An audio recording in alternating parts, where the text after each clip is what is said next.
Assalamualaikum warahmatullahi taala wabarakatuh. Disunnahkan bagi orang yang sholat. Sunnah pemegangku orang sholat. Maksudnya rapi saus. Orang laki, orang bini, pokoknya musolli, orang yang sholat, siapapun, laki-laki ataupun perempuan. Apa yang disunnahkan? Tawajjuhun linah wijidarin, menghadap kepada seumpama tembok. Sunnataki manabi asolat kentoh, ya ada orang yang sholat kentoh pada tembok. Contohnya kan kentoh, dengan posisi depan kan pada tembok kentoh yang ada. Maksudnya kenapa mai sunnataki manabi asolat kentoh kudu pada tembok yang ada, supaya sobung orang lebet ya ada orang saya sholat. Karena melewati di depan orang yang sholat itu tidak boleh. Para ulama Syafi'iyah ini terjadi dua pendapat. Ada yang mengatakan hanya makruh. Imam Al-Baghawi dalam kitab Syarh Sunnah, beliau mengatakan bahwa melewati di depan orang yang sholat dalam kondisi normal hanya makruh saja.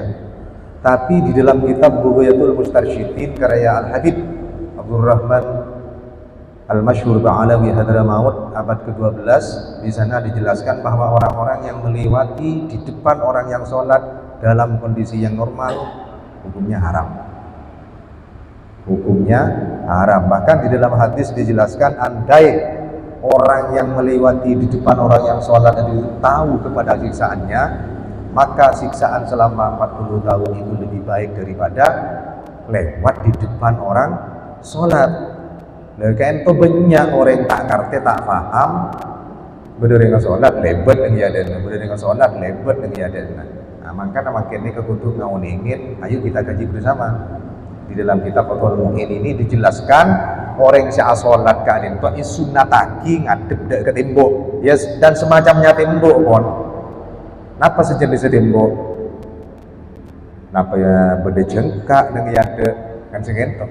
Pokoknya si penting orang tak lebet dengan yadan orang saya sholat. Ketika ada orang yang melewati di depan orang sholat, maka orang yang lewat di depan yang sholat itu berdosa. Nah, musolli menghadap kepada tembok atau sejenisnya itu dalam rangka supaya orang tidak lewat dan tidak melakukan dosa. Kan saya kata cuma. Atau bercangke, ya ada kan tuh beda cangke, beda tiang. Pokoknya perkara si ajrunggut, sesuatu yang tegak, tingginya yang kira-kira 2,5 astah, tingginya 2,5 astah atau lebih banyak sampai ke astah. Lamun seastah itu kira-kira 6 cm, berarti mun astah senapa 6 kali telok 12 segi kira-kira 2 meter atau 1,5 meter pun yang ada tingginya tiang, nama boleh tiang kah dia nengira nggak agak luar atau masjid kan beda tiang kan dengan kan. Dan ini kau mas sunnah asolat ya ada gitu beda perkara sih ajrunggut, perkara sih ajenggerengan seperti tembok dan sejenisnya tiang misalnya sunnah. Umpama tak sholat yang ya ada perkara sih ajenggereng ini kita apa kan kan tujuannya sholat yang ada tembok dan sejenisnya supaya tidak ada orang lain lewat di depan orang yang sholat. Kenapa? Karena orang yang lewat di depan orang yang sholat itu pendapat Bughayatul Mustarsyidin hukumnya haram. Tak kenging untuk lewat yang ada orang yang sholat gitu. Umpamanya tak bisa, tak nemu tempat ya ada ini sebagai tembok seperti yang sobung dari macarana supaya orang tidak lewat di depan orang yang sholat. Falinah kuwi ason maghruzah, maka orang yang sholat itu harus menyiapkan tongkat yang ditancapkan. Semula ini gak sholat ini tembok ini ini kelestiran ini tanah misalnya. Jadi ada yang sholat ini kudu beriin tongkat sabar ini ada kantora ini kepon. Jadi tak lebet dalam area tongkat ini kan orang yang sholat tak boleh beri tongkat dengan ada pun sini kan maksudnya beri tongkat orang ini kalau tak lebet dengan ada orang yang sholat segentok tongkat tak cek kaki. Oh tahu sejenis tongkat pajung, umpaman kaju, bereng, terserah. Sepenting orang tidak lewat di depan orang yang sholat. Begitu. Fa'in lam yajidhu kamatain, atau jika tidak ada tongkat bisa barang. Contohnya tas. Seperti ini. Tas itu. Satu pun yang ada. Orang balik tak lewat dengan ada orang yang sholat. Kamatain akan dereng tas apa pun. Sahabat. Apa bunten? Aja geh orang letak lebat sampun lebat orang rusak, maka lebih panjenengan nih nyabet tongkat atau sejenisnya tongkat bareng, maka orang ini kena maksiat kan segen umpama tak nemu tongkat tak nemu bareng ilam yajidhu nudibah bastu musollan mun tak nemu tembok tiang sobung tongkat sobung bareng sobung ngetas sobung cukup ngangkui sejadah pakai sejadah kan beda-beda sejadah dulu. Jadi mun di luar sejadah tak apa pun tapi mun di dalam sejadah tak kenging lepet kan sih kan itu sejadah ngangkui orang siandi sejadah kasajadatin akan sejadah kiban sejenis sejadah nah pokok terserah. Thumma in ajaza'an qatta amamahu haqqan fi thalathin adur'in arqan aw tulan. Tiang sobung, tembok sobung, tongkat tidak ada, barang tas tidak ada, sejadah tidak punya misalnya. Dan harus tidak ada orang lewat di depan orang yang sholat. Dari mana? Ageris. Di menengah kantong saya ini kan pun bener-bener sama di kantong. Ada garis sudah pembatas. Nih, berarti ini dalam kentok tak ingin lewatin kan? Awan yang ada, apa? Ini kan bergaris semua, tapi kok garis sudah jaga. Kiomba menerangkan gue kan, tunggu kapur panjenengan, garis pasti kan nyaman. Orang letak lagu susah. Ini ketata kerama orang yang sholat nyembah ke Allah, tegar sampai sekian dengan syariat cerita. Benih Prabu mikirin orang yang sholatnya harus khusyuk diterima oleh Allah, tetapi orang yang sholat masih tetap memikirkan orang lain supaya tidak berdosa juga jika melewati di depan orang yang sholat. Lebur sholat kayak gitu. Karena pada hadis Kanjeng Nabi ketika itu di khabari Abi Dawud idza shalla ahadukum falyaj'al amamah wajhihi syai'an fa illam yajid falyansib ason fa illam yakun mahu ason falyahuffa khaffan thumma la yadurruhu ma marra amamahu. Di dalam hadis yang direkam oleh Imam Abi Dawud As-Sijistani, kitab hadis peringkat ketiga dalam hadisnya Ahlussunnah wal Jamaah. Pertama kan induknya hadis itu ada Sahih Bukhari, yang kedua Muslim, yang ketiga Abi Dawud, yang keempat At-Tirmidzi, yang kelima An-Nasa'i, yang keenam Sunan Ibnu Majah. Itu terkenal di dalam Ahlussunnah wal Jamaah, Kunuzus Sunnah, terkenal dengan sebutan atau istilah Kutubus Sittah. Induknya hadisnya Ahlussunnah wal Jamaah yang merujuk kepada 6 kitab itu. Nah ini di dalam kitab Sahih Sunan Abi Dawud ada hadis Rasulullah Shallallahu Alaihi Wasallam bersabda, jika di antara kalian itu sholat, hendaklah kalian menjadikan di depan kalian apa? Sesuatu, ya seperti tembok, seperti tongkat, macam-macam lah yang dijelaskan tadi itu. Menjadikan di depan kalian sesuatu, apa tembok, apa tiang. Jika tidak ada sesuatu, tancapkan tongkat. Jika tidak ada tongkat, pakai sejadah. Tidak ada sejadah, menggaris. Ini hadisnya Rasulullah. Kemudian kalau sudah menggaris, maka orang yang lewat di depan orang yang sholat di luar garis tidak membahayakan. Kanjeng Nabi tak apa lah. Mulai garis di ibadah roh, orang yang selebat dengan yaden orang yang sholat itu tak masalah, asal di luar garis. Sekian teterenan. Jadi ini sangat penting kanggo kau ingin kau panjenengan sedaya mana biasa sholat tah ikan to pon nang yaden tiang nang yaden tembok masang tongkat pajung bereng motabe kui sejadah mon subung sejadah agaris mon subung garis beda sampai nang yaden segento kersenga iki bedeng ngicok kayak itu orang kan itu sebagai tanda sebenarnya orang supaya tidak lewat di depan orang yang sholat gitu. Bon.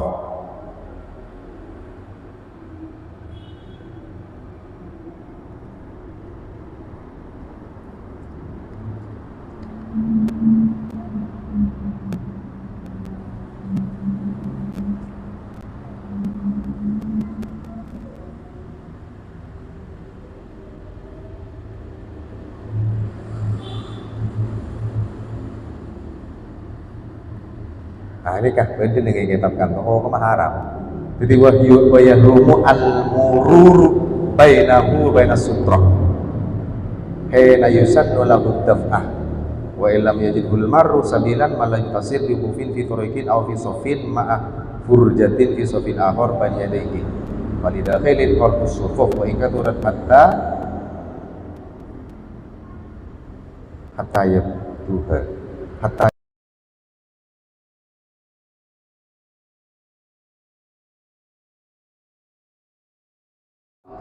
nikah haram menurut Ibnu Mu'in atau di dalam kitab Bughatul Mustarsyidin haram mun sebelum tandegi tapi mun masang tandegi kedua pas lebat di luar nah kita apa-apa orang selebat kedua haram mun lebat di dalam tandegi misalnya kanto beda nanti mah lebat di dalam kanto haram tak boleh tapi melebat di luar nah tak apa tapi selama ini dalam kondisi yang normal. Jika bukan dalam kondisi yang normal, contoh saf depan kosong, untuk sampai ke saf depan barisan yang terdepan maka harus melewati orang di depan orang yang sholat misalnya. Itu nggak apa-apa.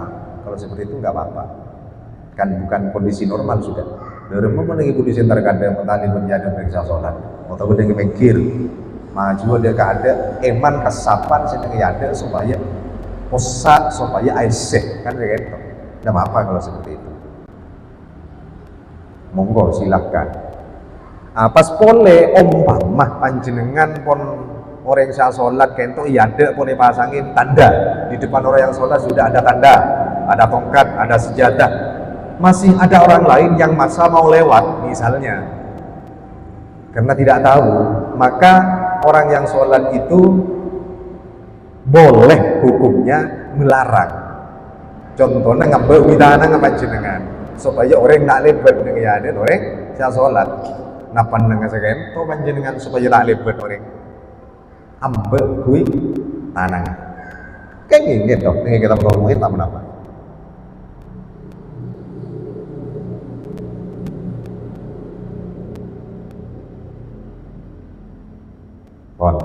Paham pun ini kan lagi pon wa kuriha fiha ayis shalah iltifatun biwajhin bila hajatin wa kila yahrumu wa qira lil khabari sahih la yazalu Allahu muqbilan 'ala al-'abdi fi musallahu ay bi rahmatihi wa ridahu ma lam yaltafit fa idal tafata a'rada anhu. Dimakruhkan di dalam sholat bagi orang yang sholat apapun, mau fardhu, mau sunnah, sendirian, berjamaah, jadi imam, jadi makmum, laki-laki, perempuan, apa yang dimakruhkan? Iltifatun atole letolian atole ke kanan, atole ini kan atole sih gitu, atole ke kacir, atole ke kanan, sholat letolian ini kok rumah makruh. Makro lagi, kok makro dari masih jam makro, mau dilakonin makro dikata itu sah, tapi jika ditinggalkan mendapat pahala. Ini kenyamanan makro, madhuran makro ini kayak kebajiin di Allah Taala. Madhuran di sini kan. Wakilah pendapat lain dari mazhab Syafi'i ada yang mengatakan haram, yadumuk Jadi kil kentoh pendapat kedua dari madhab Asy-Syafi'i. Jadi pendapat yang pertama atole ke kanan dan ke kiri, menoleh ke kanan dan ke kiri itu hukumnya makruh, pendapat yang pertama. Pendapat yang kedua dari madhab Asy-Syafi'i, menoleh ke kanan, ke atas, ke bawah, litolian, hukumnya haram.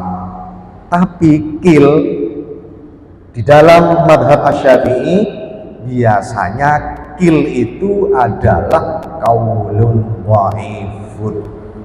Ya kata iki, jadi mana paham panjenengan? Wakilah haram. Nah, kil ini di dalam madhab Asy-Syafi'i kaul lemah. Jadi yang tamat yang kuat atole di dalam sholat ke kanan dan ke kiri hukumnya makruh. Sedangkan pendapat yang menyatakan haram itu pendapat yang kedua, yakni kaul lemah. Paham iki? Kentok. Kita gengeng pun letolian orang yang sholat kan ke kanan ke kiri. Apa mata? Yo lagi kok dimakruhkan, kok sampai ada yang mengharamkan? Karena ada hadis la yazalullahu muqbilan 'alal 'abdi fi musallahu ay bi rahmatihi wa ridhahu ma lam yaltafit. Allah Subhanahu wa taala senantiasa akan memberikan rahmatnya, keridhaannya kepada orang yang sholat. Allah selalu memberikan rahmat kepada orang-orang yang sholat. Allah selalu memberikan keridhaan kepada orang-orang yang sholat. Terus-terusan diparingin keridhaan di Allah sampai kapan? Selama orang yang sholat itu tidak menoleh ke kanan dan ke kiri. Tak litolian. Mun litolian berempat, Allah tidak akan berikan rahmat kepada orang yang sholat litolian. Kan mau tak litolian lagi. Sekian, pasti beri rahmat di Allah Ta'ala. Fa idzal tafata a'rada anhu. Jika menoleh ke kanan atau ke kiri, maka Allah berpaling, yakni Allah tidak akan memberikan kerahmatan dan keridhaan kepada orang yang sholat litolian. Sekian. Jadi seperti litolian pada biasa sholat. Siapa teh litolian? Mun litolian karena kepentingan, ini rumah. Litolian karena kepentingan, atau leking karena nyelamatkan orang, atau tuh orang bedoreng karma misalnya, kegere gelem somor nih, jeding di dejennya misalnya lagi. Litolian atau le ke kanan malah tolong bedoreng. Udah apa kalau seperti itu. Jadi menoleh karena punya hajat, karena punya kepentingan, rapopo. Silahkan. Tak susah. Tetap rahmat ada dari Allah Subhanahu wa taala karena ini kepentingan. Kama la yukrahu mujarradu lamhil aini. Boleh menoleh ke kanan dan ke kiri jika ada hajat, jika ada kepentingan, seperti halnya orang yang sholat kedua matanya melirik ke kanan dan ke kiri, itu boleh Pak. Ketimun kudang kolang mun atole ini karena benlek le to lihat gitu kan. Tapi mun pun alerik nah mana anggolang.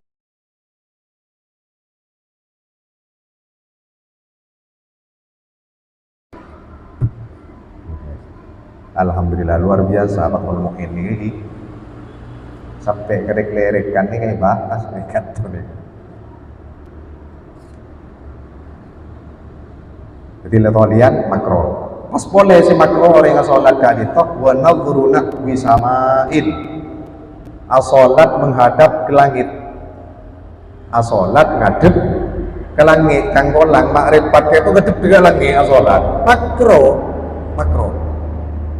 Dalam mereka sholat nikah si sunnah menghadap tempat sujud. Ento yang sunnah menghadap tempat sujud ke arwah sunnah umumah. Sekalipun ada di Baitullah, sekalipun ada di Baitullah panjenengan antara ibadah haji atau umrah, wala nang ya di Baitullah ya kok ngadep ke Baitullah bae umpamana. Tidak sunnah seperti itu. Tetap disunnahkan menghadap tempat sujud walaupun di depan Baitullah. Ada ulama memang dari ulama Syafi'iyah itu yang mengatakan kalau sholat di depan Baitullah, oh sunnah menghadap Baitullah. Ada memang seperti itu. Tapi ini pendapatnya Imam Al-Mardi kaul lemah, kaul dhaif. Yang sahih, yang mu'tamad menurut fatwanya madhab ulama Syafi'iyah, tetap jika sholat di luar Baitullah, di depan Baitullah, tetap menghadap tempat sujud. Tidak disunnahkan menghadap Baitullah. Bolan siapa yang menghadap Baitullah, menghadap Baitullah, tidak sunnah. Dengan tahu. Nah, benda si ada punya lagi ketika kau lemah, kau dhaif. Dengan tahu.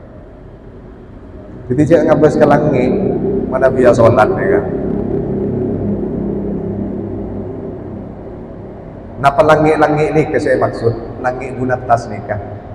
Mimma yulhi, sesuatu yang bisa melupakan kita kepada Allah. Ini kan makrogi yang ngabas. Misalnya ngabas tas gebek ya. Apa? Jangan ngabas tas gebek. Langit ini kan di atas sih. Di atas langit si ongguan bro atau nikah. Di atas mimma yulhi, sesuatu yang bisa melupakan. Kafaubin lahu a'lamun, seperti pakaian yang ada tanda-tandanya aris-garis misalnya. Apa jeng ya ada orang siapa jeng pada ngakui kelapit bergeber aris-garis ini kan makro sehingga ngakui kelapit di sini kayak gini makro orang. Makanya mana sholat nikah saya ngakui kelampi si aris keris, nama boleh si abar gember kadang pas beda gembering ini nih kan, ini bukti kan, apa sih pas tak kosong saya kan, siapa jaga ini, abar gembering ini, aris keris beda kan, makro boleh bareng ini, ampun, saya ngakui kelampi si aris keris, otak berbeda gember, si bisa aja bersaki, ben orang saya sholat di belakang. Makro kok kemana? Manusia sholat, sehingga kui kelampi garis-garis. Baca kini ke makro orang gini.